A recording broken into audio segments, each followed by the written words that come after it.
ഞാൻ അധ്വാനിക്കേണ്ട, ഒരു പുരുഷൻ അധ്വാനിച്ചിട്ടൊരു പെണ്ണ് സന്തോഷത്തോടെ മനസ്സമാധാനത്തോടെ ജീവിക്കട്ടെ എന്നാ ചിന്തിക്കേണ്ടത്. പെണ്ണുങ്ങൾ അതൊരു ഇൻഫീരിയർ ആയിട്ട് ചിന്തിക്കുന്നുണ്ടോ എന്നൊരു തോന്നൽ ഇല്ലായികയില്ല.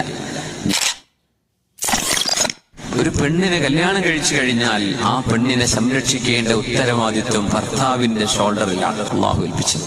അത് പെണ്ണ് അഭിമാനത്തോടെ കാണേണ്ട സംഗതിയാണ്. എന്നെ അള്ളാഹു അത്രയും ബഹുമാനിച്ചു, ഞാൻ അധ്വാനിക്കേണ്ട, ഒരു പുരുഷൻ അധ്വാനിച്ചിട്ടൊരു പെണ്ണ് സന്തോഷത്തോടെ മനസ്സമാധാനത്തോടെ ജീവിക്കട്ടെ എന്നാ ചിന്തിക്കേണ്ടത്. പെണ്ണുങ്ങൾ അതൊരു ഇൻഫീരിയർ ആയിട്ട് ചിന്തിക്കുന്നുണ്ടോ എന്നൊരു തോന്നൽ ഇല്ലായികയില്ല. ഞാനൊന്ന് പഠിക്കട്ടെ, ഓക്കെ, ഒരു ജോലി കിട്ടട്ടെ, ഓക്കെ, ഞാനൊന്ന് ഫൈനാൻഷ്യലി സെറ്റിൽ ആവട്ടെ, എന്നിട്ടൊരു കല്യാണം വേണമെങ്കിൽ ആലോചിക്കാം. അത് വേണ്ട പെങ്ങളെ, അത് കുറ്റകരമാണ്. അങ്ങനെയല്ല പുണ്യനിബിധങ്ങൾ നിങ്ങളോട് പറഞ്ഞിട്ടുള്ളത്. നിങ്ങളെ സംരക്ഷിക്കാൻ ദീനീ ബോധവും സംസ്കാരവും സത്യസന്ധതയും